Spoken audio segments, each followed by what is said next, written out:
Pertanyaannya, harga dan jumlah keseimbangan pasar durian di Medan masing-masing berapa? Buat yang belum ngerti cara ngerjainnya, karena tadi udah dijelaskan sebelumnya juga, untuk keseimbangan pasar itu titik di mana QD itu akan bertemu dengan QS. Atau PD sama dengan PS.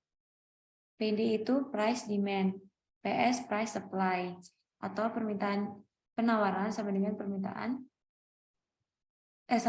harga penawaran. Cara ngerjainnya gimana?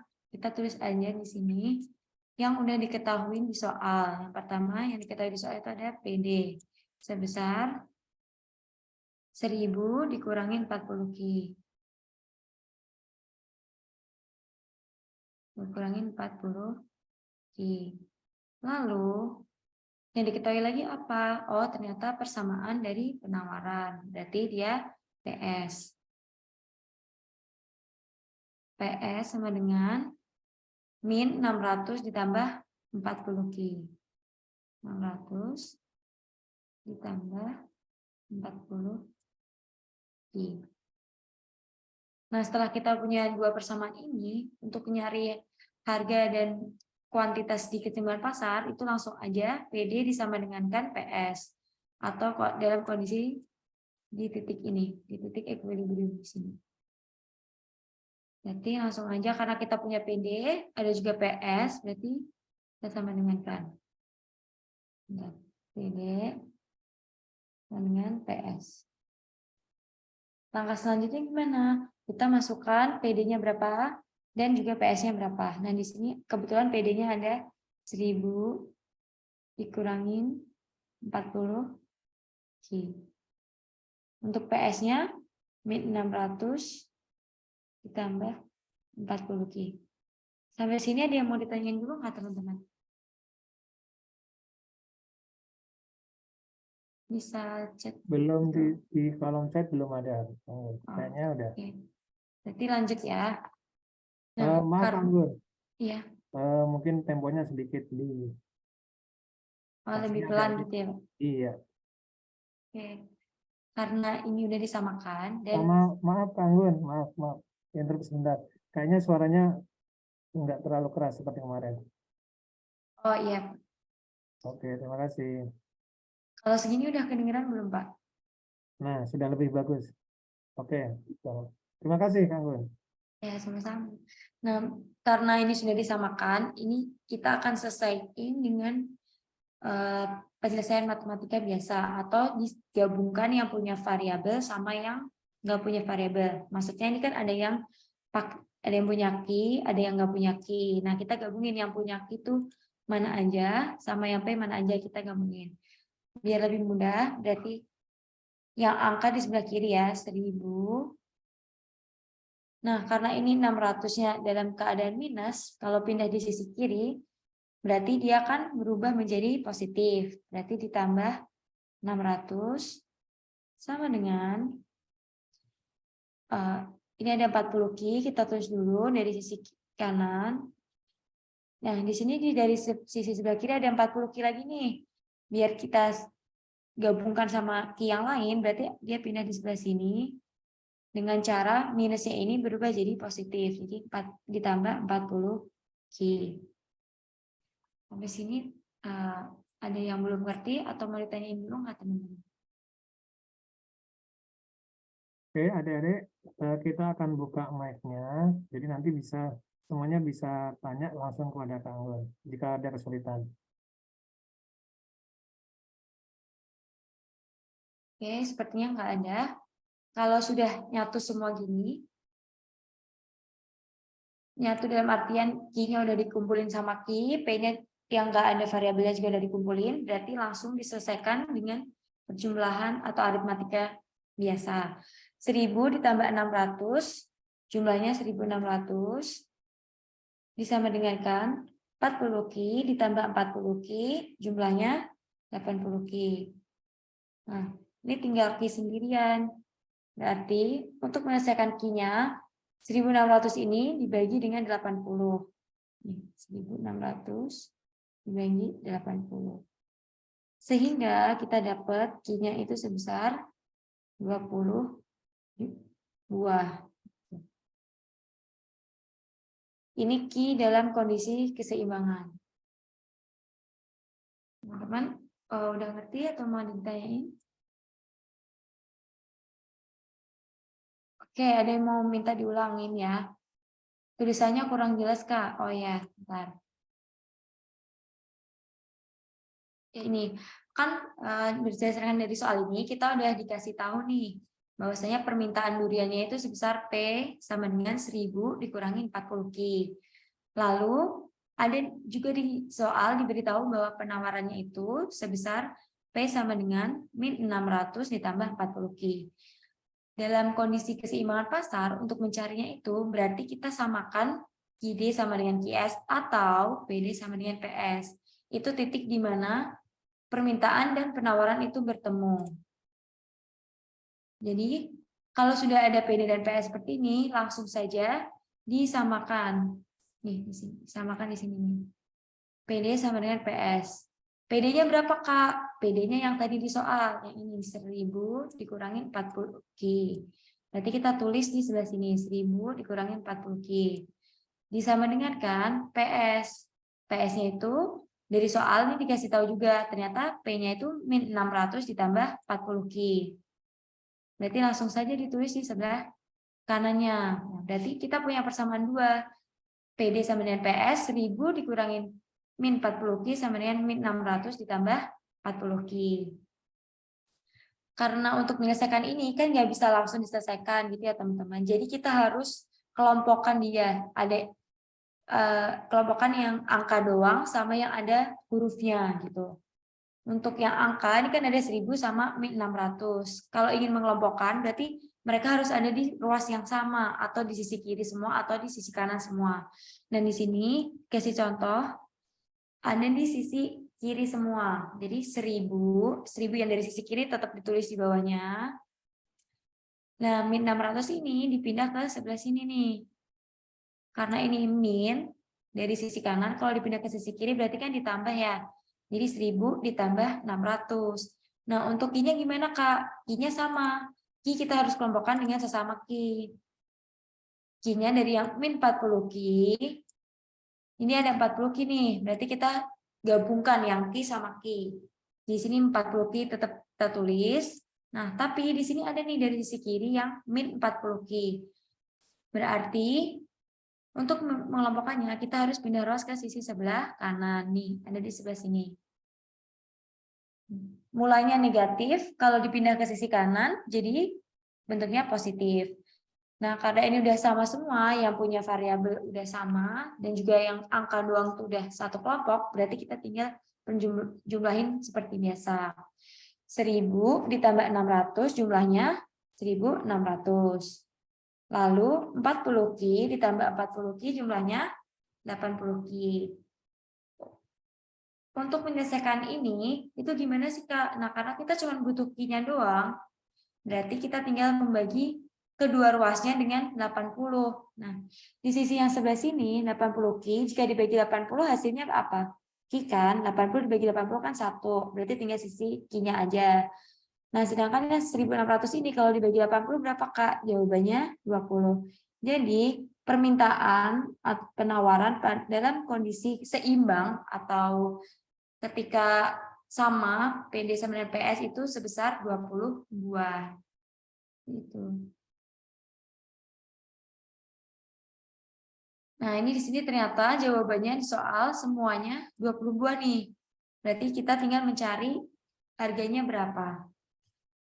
Setelah kita menemukan Q-nya ini, kebetulan di kondisi keseimbangan itu kita boleh mengambil salah satu harga aja. Kita masukkan Q-nya. Misal kita ambil ke harga yang permintaan ya. Nah, kalau permintaan berarti itu berapa? 1000 dikurangin 40 Q.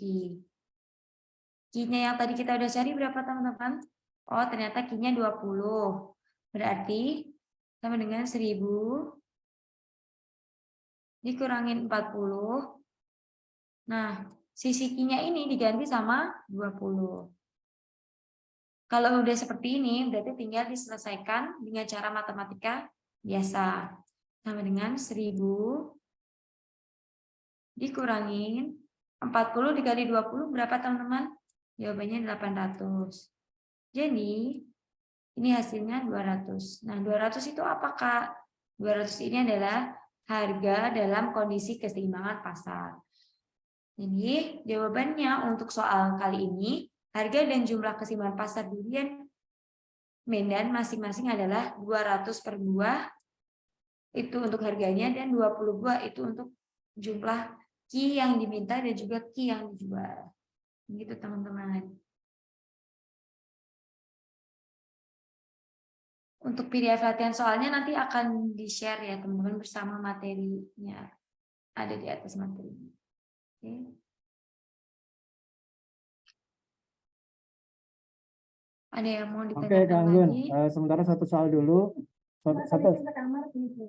Sementara satu soal dulu, adik-adik biar menganalisis. Nanti kemudian kalau ada pertanyaan, kalau tidak ada, boleh di kolom chat disampaikan adik-adik ya. Sudah paham gitu ya. Jadi nanti Kak Anggun biar bisa melanjutkan dengan ini apa namanya, dengan nyaman. Ditunggu sebentar ya Kak Anggun ya. Iya, ini juga ada pertanyaan. Untuk soalnya itu ABC semua atau ada isinya? Karena menurut pengalaman saya yang sebelumnya itu, untuk soal tingkat kabupaten atau kota itu hanya pilihan ganda. Tapi kalau mulai provinsi itu sudah ada isian singkat. Kalau di nasional udah mulai ada uraian panjang seperti itu.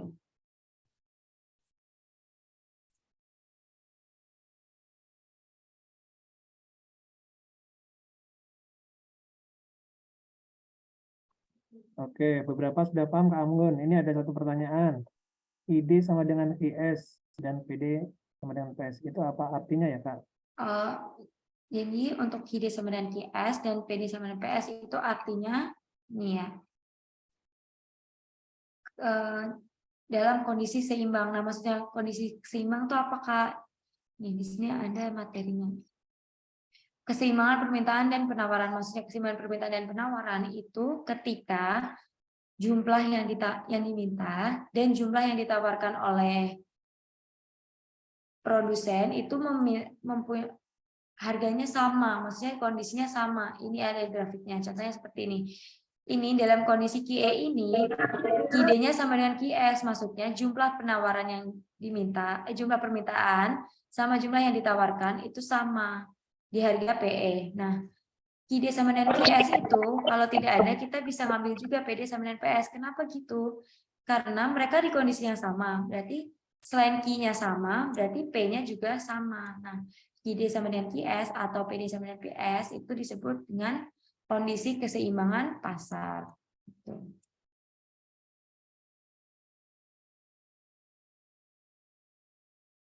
Oke, Kak Anggun, terima kasih penjelasannya. Terus ini ada satu lagi Kak Anggun. Bedanya PD sama PS itu apa sih? Ini dari desa. Baik. Untuk bedanya PS sama PD gitu ya Pak ya pertanyaannya. Iya, betul. Oke, PD itu berarti price of demand, maksudnya harga yang diminta. Nah, PS berarti harga yang ditawarkan. Itu hanya singkatan dari maknanya.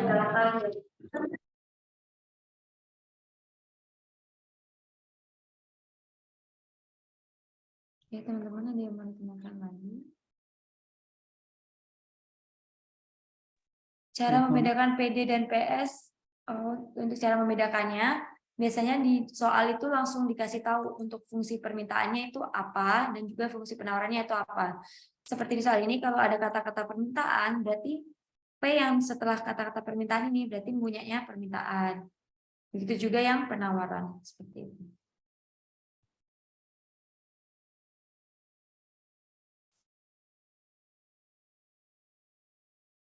Oke, Kak Anggun, tahunya latihan soal yang nomor 1.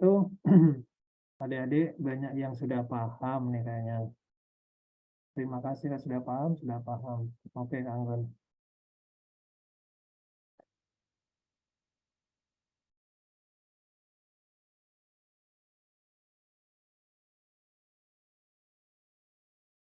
Kak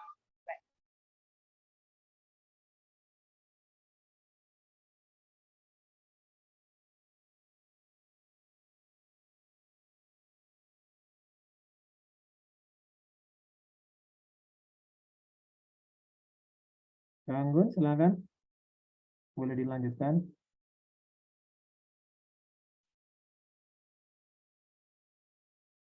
Oke, kita tunggu Kak Anggun, kayaknya ada kendala sinyal.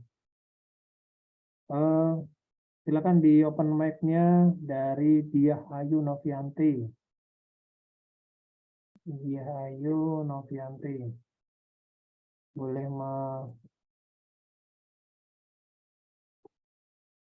Diah Ayu. Kalau pertanyaannya bisa dikonfirmasi, maksudnya silakan di unmute mic-nya.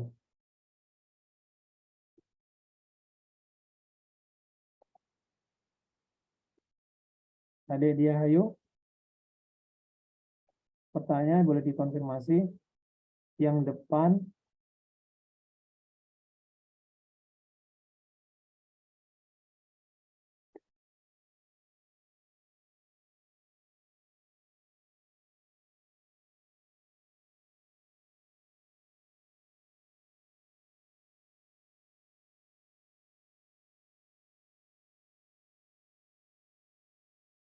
Diah Ayu Novianti boleh raise hand, nanti akan saya spotlight.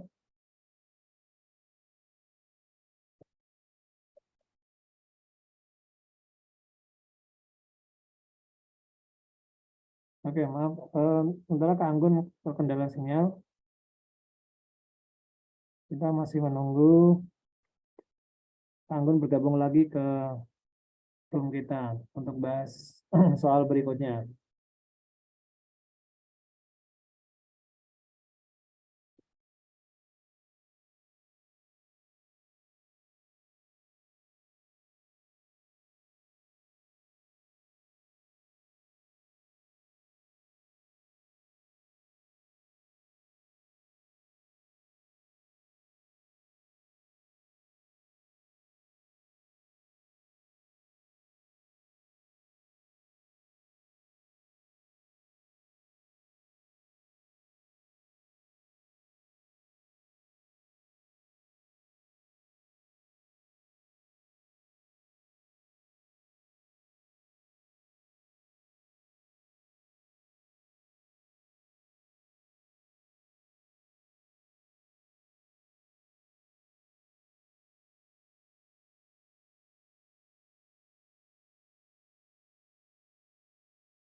Oke, adik-adik kita tunggu sebentar. Kak Anggun sedang ganti perangkat karena terkendala sinyal. Untuk Zoom kita pada siang hari ini sesuai dengan jadwal harusnya memang hanya 40 menit. Untuk Zoom berikutnya, Zoom berikutnya nanti, Zoom ke depan, akan kita lakukan sesuai jadwal ya adik-adik. Jadi kita mulai jam 15.30, nanti akan selesai jam 16.30. Jadi setiap pertemuan waktu kita sebenarnya hanya 60 menit. Tetapi tadi kita berbeda karena tadi ada kebetulan tadi Pak Profesor kebetulan ada waktu sehingga tadi Pak Profesor semangat juga ketemu dengan adik-adik peserta WSN dari seluruh Indonesia. Jadi tadi beliau tambahkan bonus waktunya gitu. Tapi untuk pertemuan-pertemuan berikutnya Zoom hanya dilakukan selama 60 menit. Kalaupun ada sedikit tambahan tidak lebih dari 10 menit. Itu ya adik-adik kita sepakati ya. Jadi mohon nanti ketika bergabung ke Zoom sebisa mungkin di awal waktu. Jadi kita nggak ketinggalan materi. Untuk pertemuan besok, pertemuan berikutnya, kita akan lakukan seperti Kak Anggun hari ini. Jadi semuanya masih semuanya nanti akan berinteraksi secara langsung. Jadi kalau misalnya adik-adik belum paham yang di mana, nanti bisa langsung kontak di kolom chat. Misalnya yang belum paham yang di tadi Kak Anggun sampaikan di QD atau QS atau apa nanti langsung disampaikan di situ. Jadi nanti narasumber akan langsung bahas begitu. tetapi sebisa mungkin adik-adik tidak minta untuk diulangi ya, tetapi adik langsung apa namanya yang nggak paham yang mana begitu.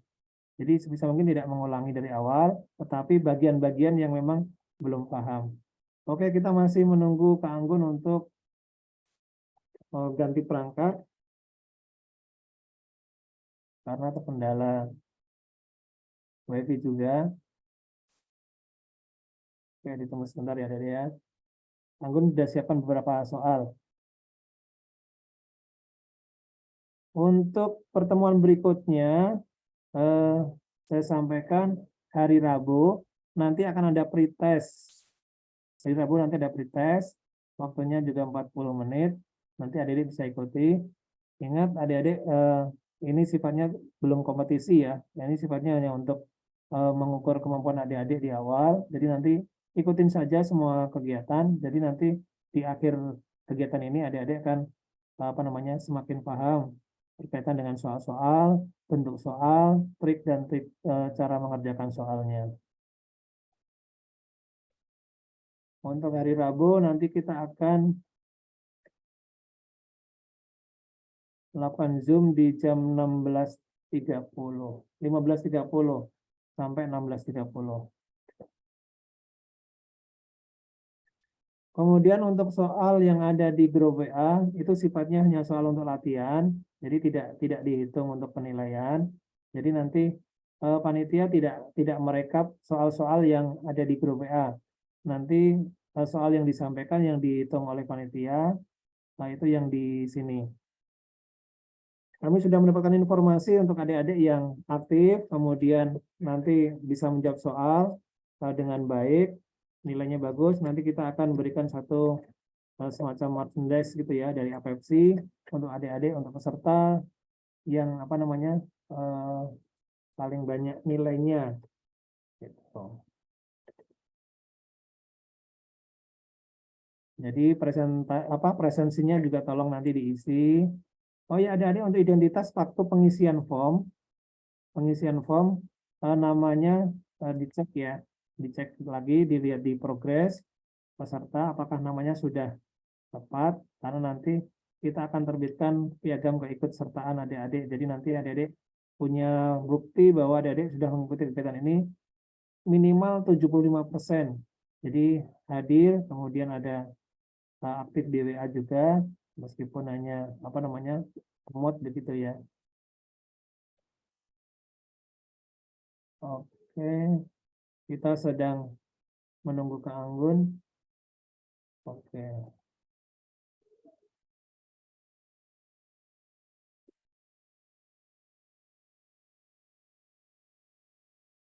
Untuk pertemuan berikutnya, waktunya alokasi kita hanya 60 menit ya adik.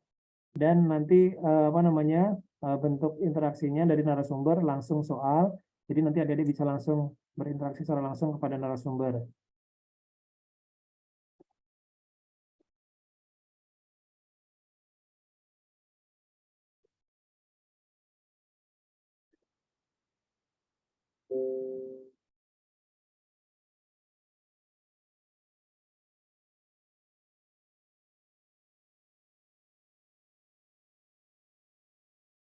Nanti habis ini karena waktu juga nanti Kak Anggun akan bahas satu soal lagi. Untuk soal-soal dari Kak Anggun atau bahan presentasi dari narasumber nanti akan kita bagikan adik-adik. Jadi nanti kita akan berikan satu link, jadi semuanya bisa mengakses materi yang disampaikan oleh para narasumber.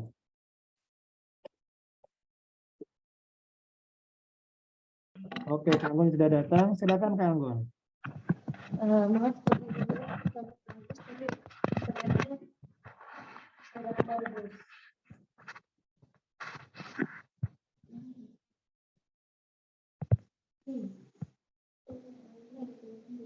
halo teman-teman, apakah suara saya terdengar? Sudah, tapi agak pelan sedikit.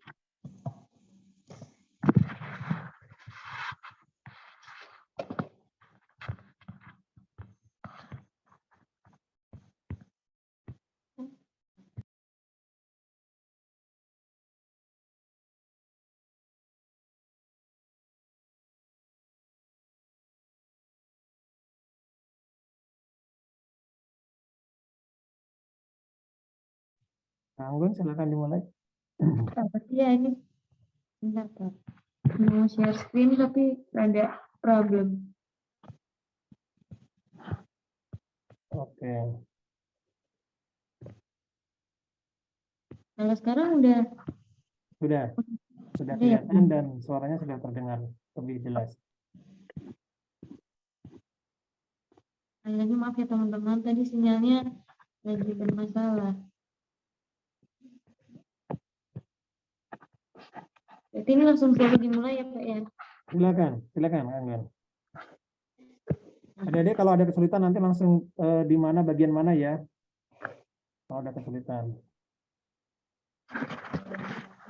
Lagi masih teman-teman, tadi sinyalnya di perpustakaan itu ada jelek banget gitu, jadi keluar.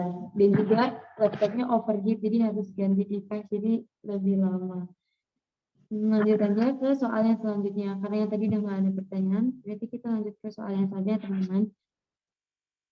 Faktor utama yang menentukan tinggi rendahnya permintaan adalah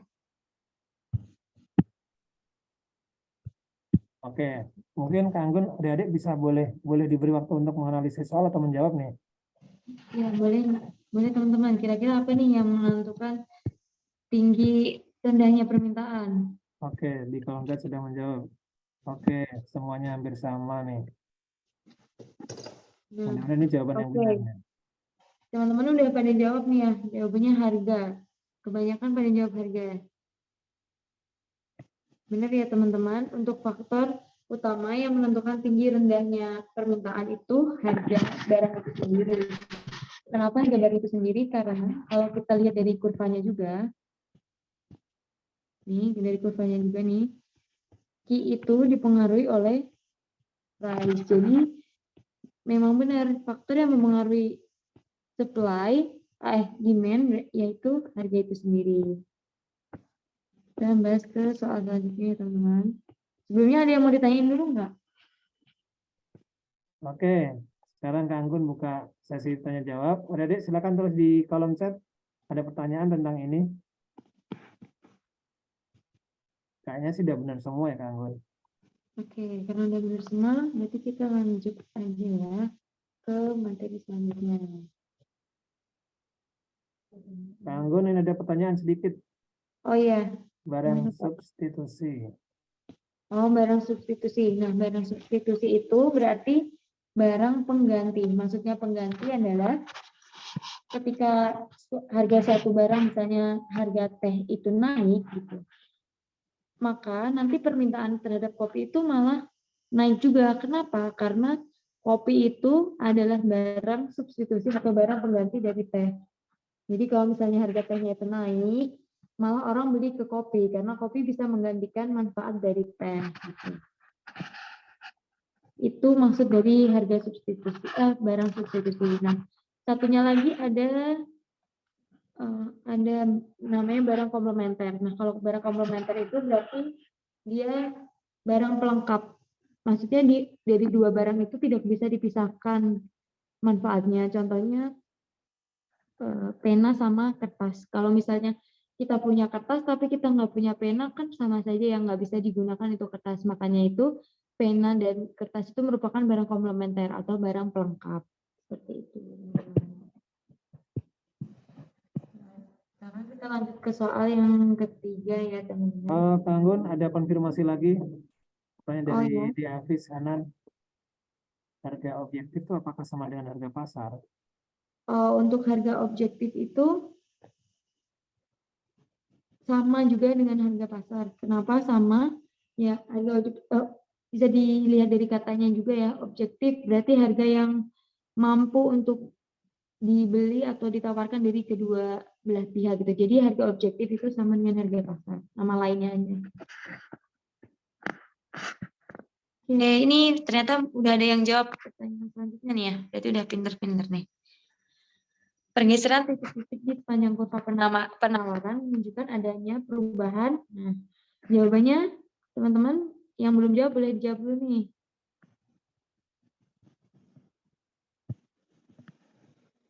Oke. Jawaban dari teman-teman kebanyakan dan hampir semuanya benar ya, C. Kenapa sih Kak jawabannya C gitu? Balik lagi ke yang tadi. Ini ya contoh dari kurva supply ya. Nah, di kurva supply aja, nih di sumbu Y-nya ini price, berarti yang mempengaruhi udah jelas itu bakalannya price. Gitu.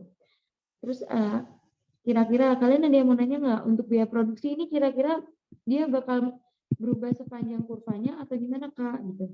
Untuk biaya produksi, harga barang lain, pajak dan subsidi itu nanti akan menggeser kurva penawaran atau bahasa Inggrisnya itu moving along the curve. Gitu. Moving along the curve.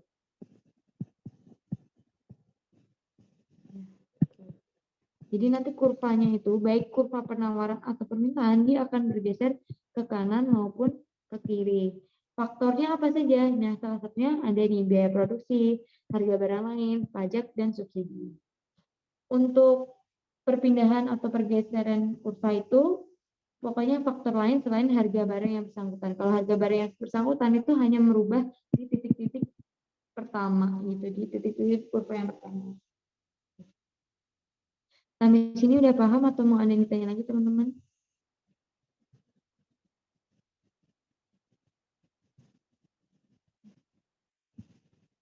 Di kolom chat Anggun ada pertanyaan tentang faktor ceteris paribus. Oh, jadi oke. Kak, kalau faktor ceteris paribus itu apa gitu? Faktor ceteris paribus itu berarti maksud dari ceteris paribus itu semua faktor selain harga itu dianggap tetap. Nah, jadi kan kalau misalnya di dunia nyata nih, kita misal mau beli sepatu, selain lihat harga, itu kan kita juga bisa jadi kita memperhatikan selera kita masing-masing gitu ya. Ada yang suka seleranya sepatu yang ukurannya ngepas atau ada suka yang selera sepatunya warna hitam, nah seperti itu. Karena adanya ceteris paribus, berarti itu faktor lain atau faktor seperti selera, pendapatan itu dianggap tetap. Jadi kita hanya fokus ke salah satu faktor. Nah, faktornya itu apa? Itu adalah price gitu. Udah paham atau masih ada yang tanya lagi teman-teman? Ini tadi seperti ada pertanyaan lagi ya. Kak, kalau kurva penawaran sama permintaan itu sama atau beda sih? Dari katanya aja ya, penawaran sama permintaan itu berbeda. Bedanya apa? Kalau penawaran berarti dari sisi seorang produsen. Kalau permintaan berarti dari sisi konsumen. Atau lebih mudahnya permintaan itu dari sisi kita, penawaran itu dari sisi penjual. Kayak gitu.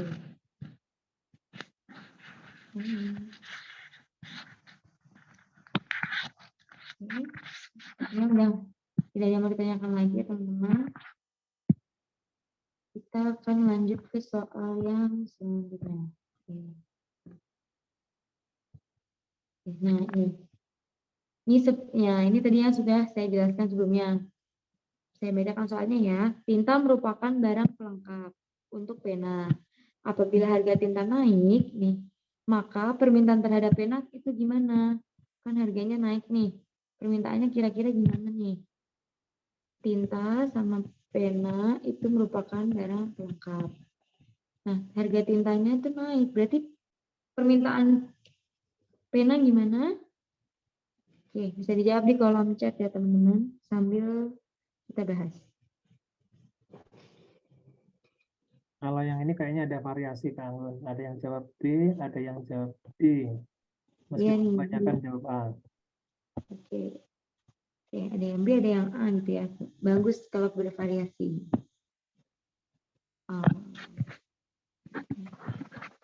Oke, jadi langsung saja dibahas ya, karena udah banyak juga yang merespon. Nah, tadi kan barang pelengkap itu sinonimnya apa Kak? Nah, barang pelengkap itu disebut juga barang komplement. Komplement.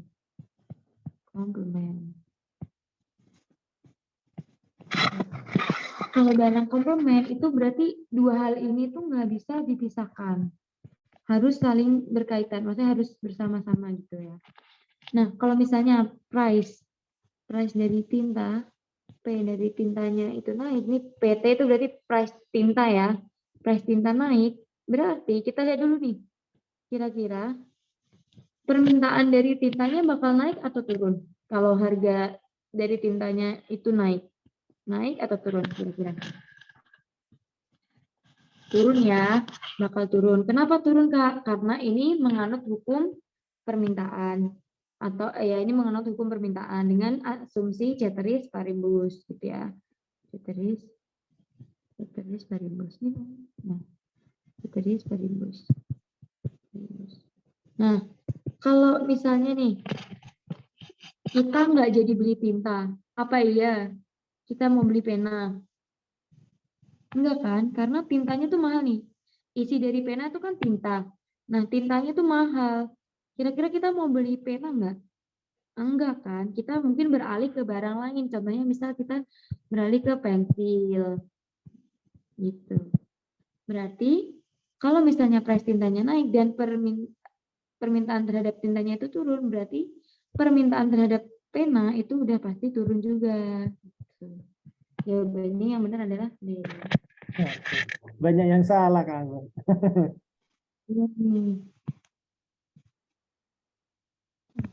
Oke. Ada yang bertanya lagi? Wah, Farel, ye benar.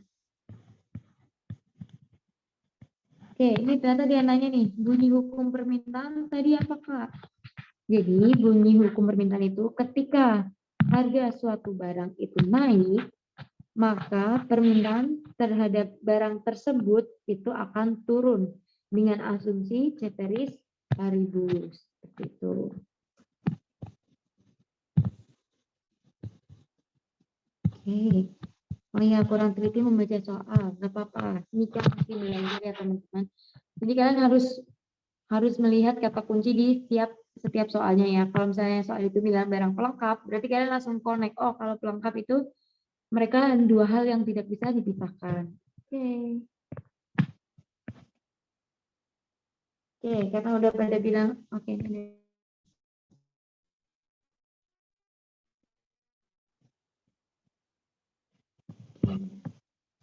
Kalau harga naik, berarti penawaran naik juga kan, Kak? Iya, itu kalau sisi penawaran. Tapi tadi yang kita bicarakan itu sisi permintaan. Gitu. Oke, lanjut.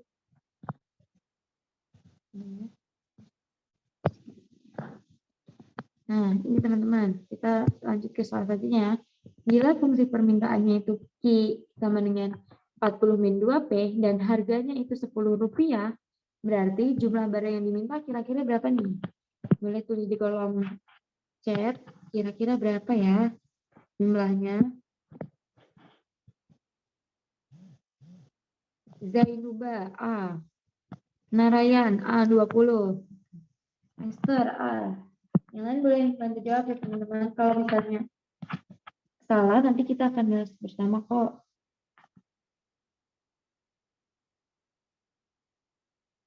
Oke. Tunggu sampai 12.48 ya teman-teman.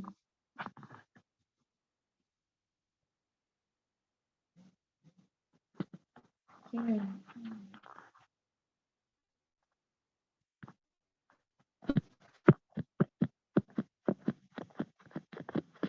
Oke, mana nih yang belum jawab? Ini harusnya ada pollingnya sih Pak. Jadi nanti teman-teman bisa ngisi polling gitu sambil jawab. Oke, saya buatkan ya. Atau Next time aja Pak. oh, next time. Ini Oke. soalnya tinggal Siap. sedikit aja sih. Oh iya, oke. Makasih. Oke. Wah, ternyata banyak yang benar jawabannya nih, 20. Jawabannya benar ya teman-teman, 20. Kenapa Kak kok 20? Kasih tahu caranya dong. Nah, ini bentar. Kasih caranya. Oh, bentar.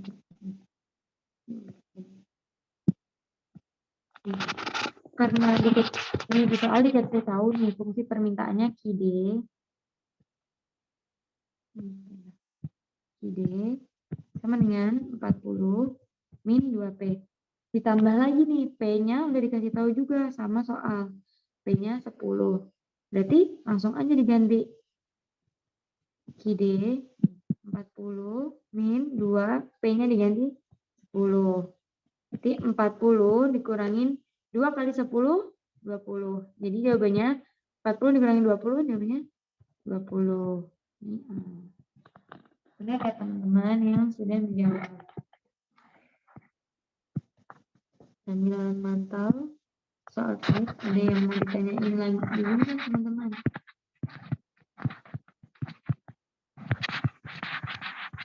Oke, kayaknya nggak ada pertanyaan. Kita langsung bahas ke soal yang terakhir.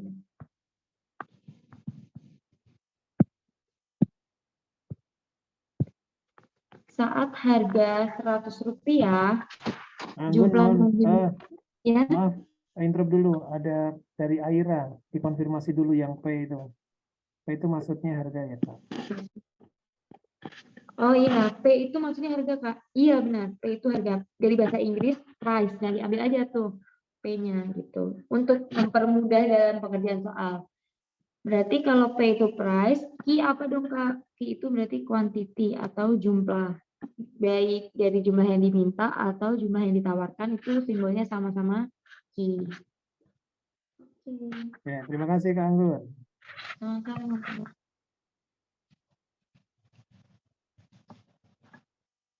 Lanjut ya teman-teman, ini soal terakhir karena waktu juga sudah. Kak, kalau P-nya tidak diketahui bagaimana? Nah, kalau P-nya tidak diketahui, berarti tergantung soalnya. Soalnya mau minta apa gitu. Kayak misalnya nanti dikasih tahu nih dua permintaan. Nah, nanti kita disuruh nyari P-nya. Itu bisa juga terjadi kayak yang mau kita kerjain sekarang ini. Tapi kebanyakan soal price itu pasti dikasih tahu ya. Kenapa dikasih tahu, Kak? Gitu.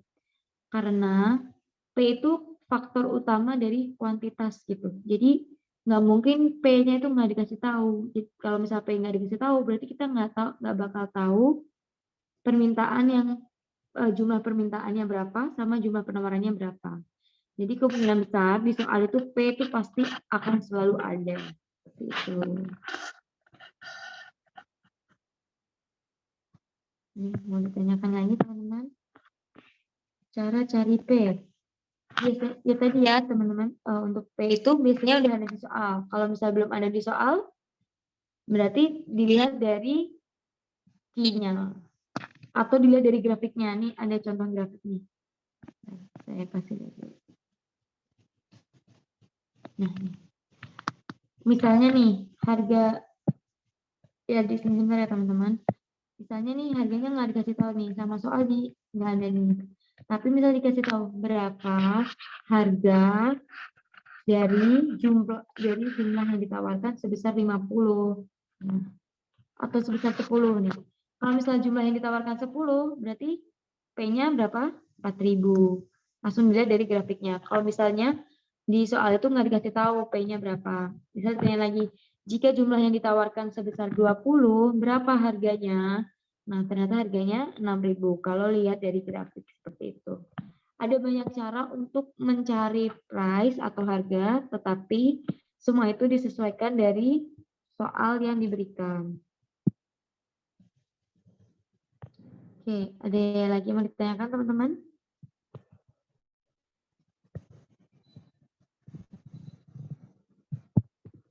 Oke, karena sudah ada ini dan ada juga beberapa yang sudah mengerjakan,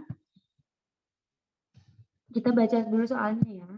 Saat harga 100, jumlah yang diminta itu 40 unit. Nah, tapi saat harganya naik menjadi 200, jumlah yang diminta 30 unit. Berarti fungsi permintaannya gimana, Kak? Nah, ini coba kalian kerjakan dulu. Tunggu sampai 12.54 ya, teman-teman.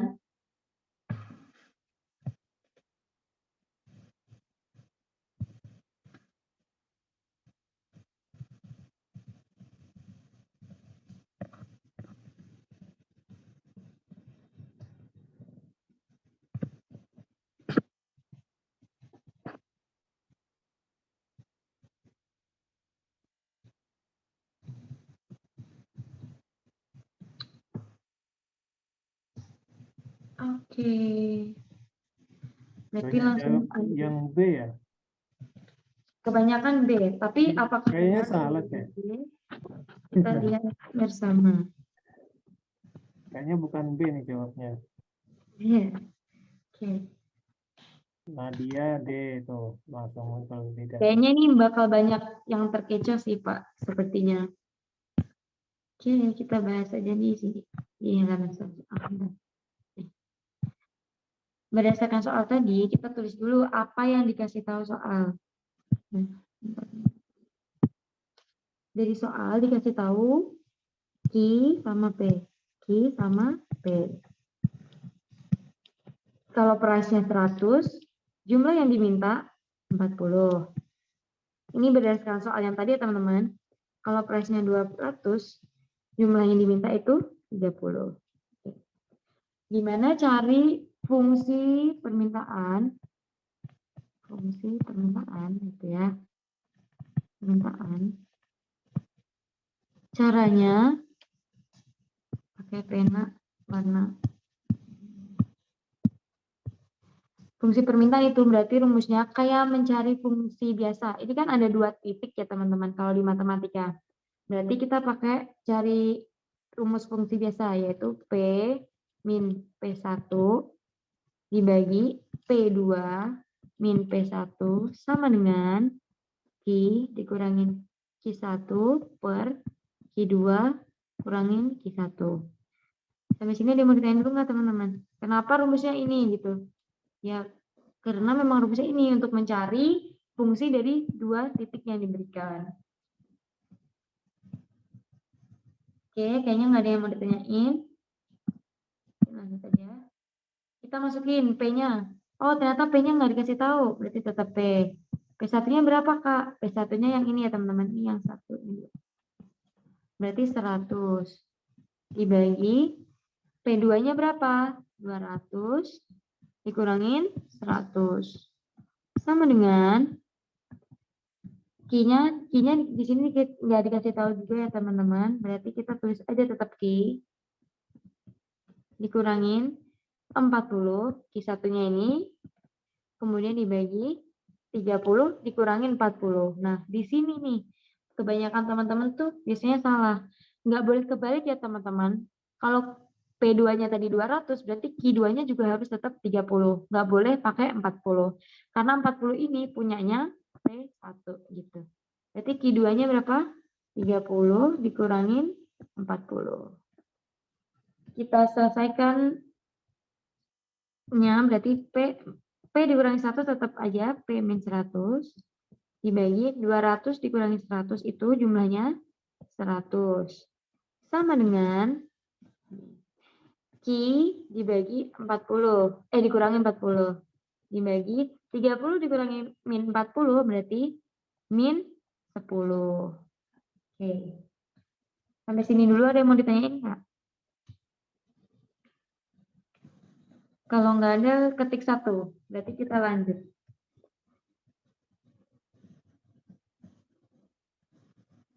Oke, 1 semua nih Kak Anggun. Oke. Karena udah 1 semua, berarti kita langsung menyelesaikan ini. Menyelesaikan persamaan ini ya. Nyelesainnya gimana Kak? Ini pindah di sini ya, karena nggak muat. Sebentar. Pindah di sini.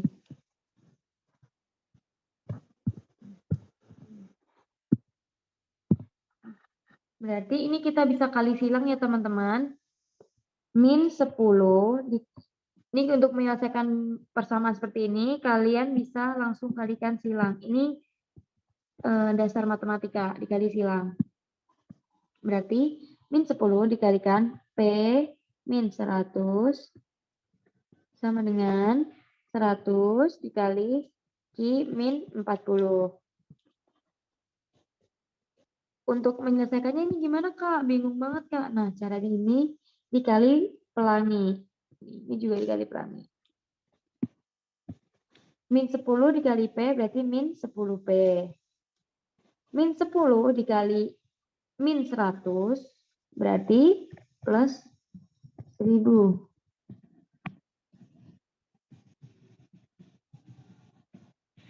Sama dengan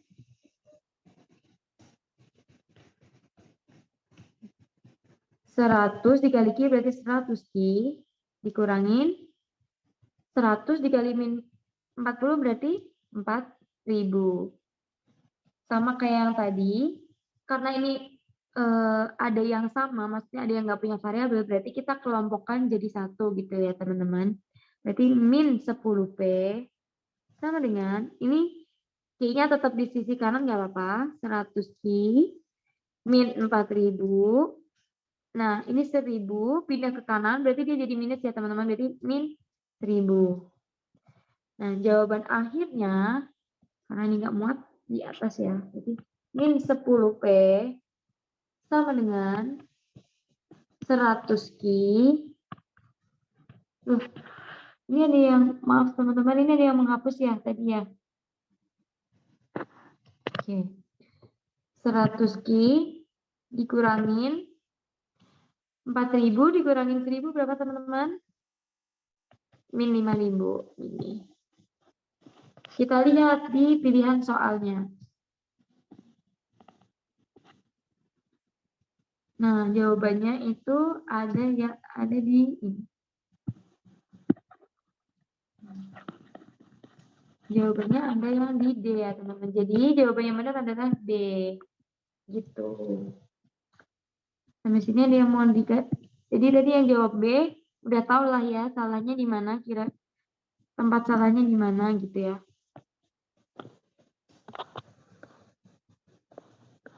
Oke. Sampai sini, ada yang mau ditanyain? Kayaknya soalnya jadi gampang ya sama Kak Anggun ya. Ini karena soalnya mudah aja kali, Pak. Oke, belum paham di perkalian silangnya, Kak. Maaf, boleh diulangi perkalian silangnya. Untuk perkalian silangnya itu kayak konsep matematika biasa ya, teman. Nih, misal nih contohnya aja nih. 10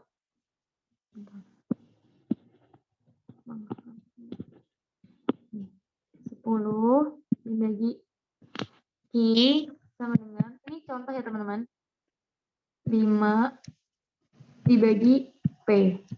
Nah, untuk menyelesaikannya gimana? Kalau di matematika, kalau ada seperti ini untuk menyelesaikannya berarti kan dikali silang ya.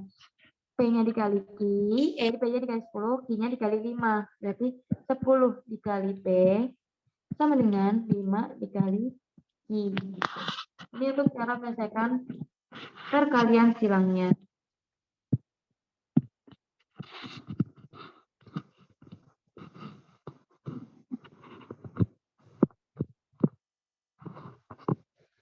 Kak, yang min 400, min 1000 kok bisa min 5000? Nah, tadi itu bukan min 400 teman-teman. Itu tadi min 4000. Kenapa min 4000 didapat dari 100 dikalikan dengan min 40. Jadi hasilnya min 4000. Gitu. Kak, saya masih kurang paham di P sama Q. P sama Q tadi apa teman-teman? P berarti itu price. Kalau Q berarti quantity. Tuh. Price berarti harga. Quantity berarti itu jumlah. Gitu. Oke. Ini ada pertanyaan yang sama nih kayak Kak Anggun.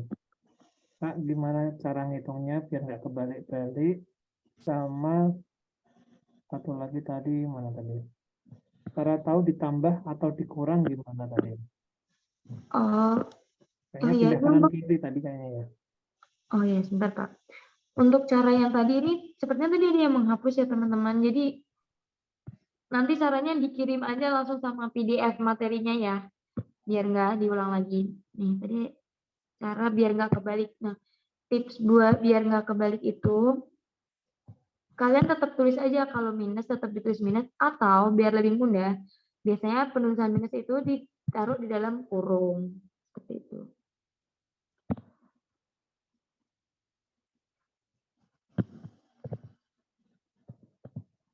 Ditaruh dalam kurung. Contohnya nih, misalnya ini matematika sederhana aja ya teman-teman.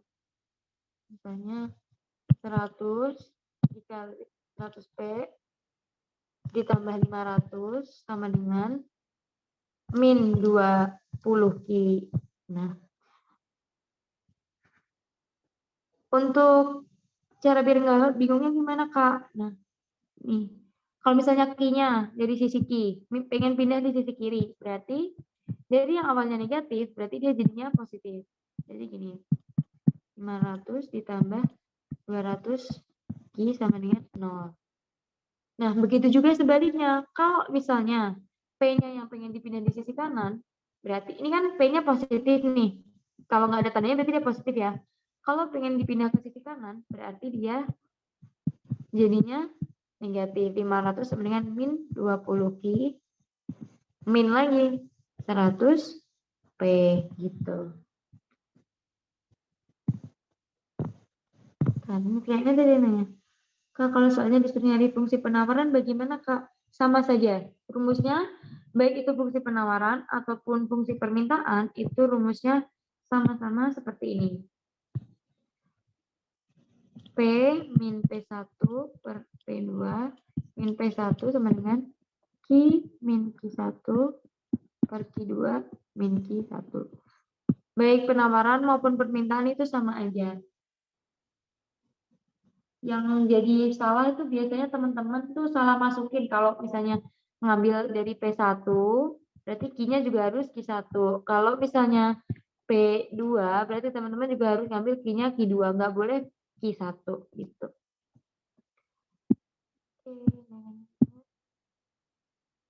Jadi matematika ya, iya mirip aljabar. Kalau minus ketemu positif, positif apa negatif? Nah, ini dalam konteks apa? Kalau misalnya minus dikali positif, itu hasilnya negatif.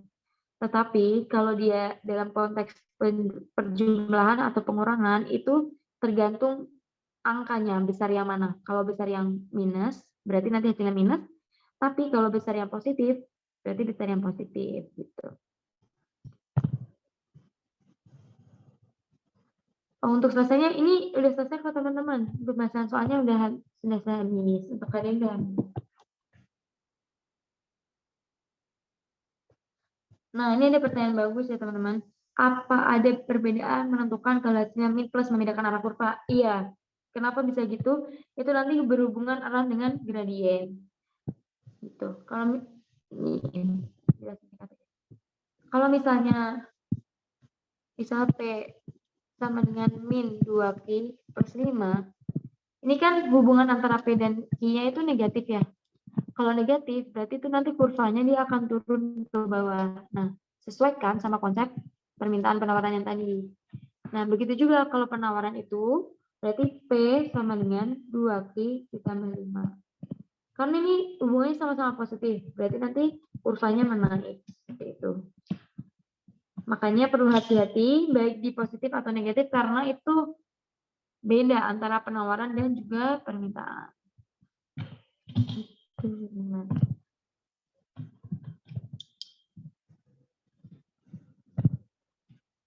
Oke teman-teman, untuk materi dari saya sendiri, ini ada di link ini, atau kalian bisa juga scan barcode yang ada yang ini ya.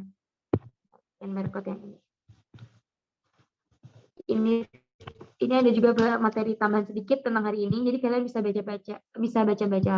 Untuk PDF yang ini yang nanti udah ada coret-coretannya, nanti aku upload habis Zoom ya teman-teman.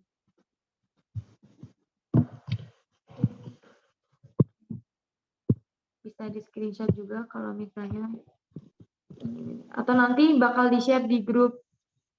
Oke, di grup nanti siswa saya ya Pak ya? Iya, nanti saya bantu.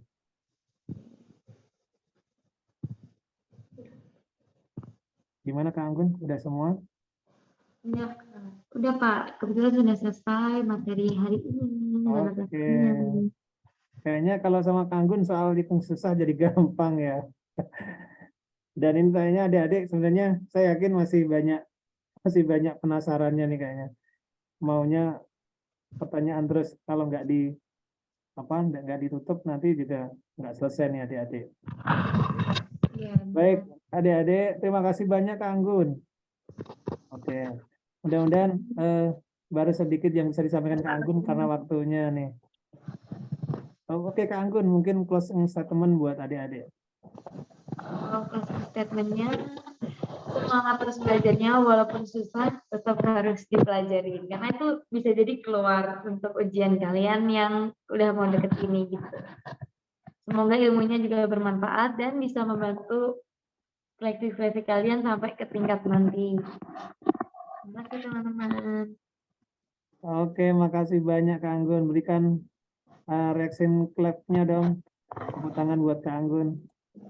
Yang hari ini mau berbagi. Tadi udah standby dari jam 10 loh Kak Anggun tadi. Tapi ternyata baru bisa ketemu jam 12. Makasih banyak Kak Anggun udah bersabar membersamai kami dan adik-adik semuanya di seluruh Indonesia. Di sini dan di YouTube. Oke, terima kasih adik-adik. Kak Anggun, terima kasih banyak sekali lagi. Mudah-mudahan dapat balasan yang jauh lebih banyak dan lebih baik dari Allah Subhanahu wa taala. Amin. Kemudian adik-adik berarti hari ini pertemuan sudah lewat banyak lewat waktu ya. Saya ingatkan lagi untuk Kak Anggun boleh misalnya kalau ada kegiatan boleh live dulu, silakan Kak Anggun. Atau kita mau foto dulu deh sebelum Kak Anggun live. Mantap ya. Kak Anggun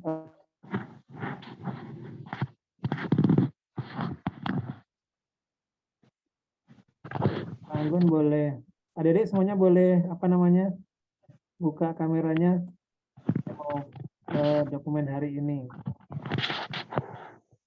Oke ya.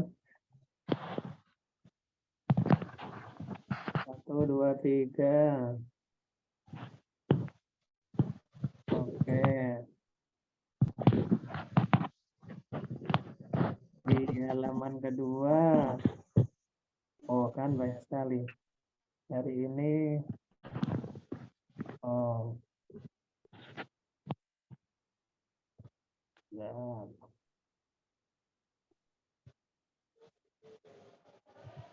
Oke. Oke Kak Anggun, terima kasih banyak. Terima kasih adik-adik semuanya. Terima kasih Pak Sumber. Iya, terima kasih Kak Anggun. Bye buat Kak Anggun. Mudah-mudahan bisa ketemu lagi. Terima kasih sudah menyempatkan waktu bersama adik-adik. Saya ingatkan untuk adik-adik untuk narasumber berikutnya, nanti diskusinya akan seperti ini, seperti Kak Anggun. Jadi sudah tidak ada pembukaan lagi, sudah tidak ada motivasi lagi. Semuanya nanti langsung kepada pembahasan materi. Kemudian adik-adik untuk pertanyaan sebaiknya langsung mengarah kepada poinnya. Misalnya yang tadi pembahasan di perkalian penambahan, cara balik-baliknya gimana, penambahan seperti tadi ya. Sebaiknya begitu. Jadi langsung ke poin-poinnya, jadi tidak mengulang dari awal. Begitu adik-adik, terima kasih atas perhatiannya. Sampai ketemu lagi. Jangan lupa tetap sehat ya, tetap sehat dan tetap semangat. Dan jangan lupa lagi mukanya, mulutnya selalu tampil tersenyum. Kalau sudah tersenyum, semua masalah jadi selesai dan jadi lebih mudah. Begitu ya? Oke. Terima kasih dan sampai jumpa lagi di pertemuan yang akan datang. Terus dicek di grup WA dan di SID. Terima kasih. Saya mohon maaf. Assalamualaikum warahmatullahi wabarakatuh. Siap. Oke, terima kasih. Rumah akan saya bubarkan.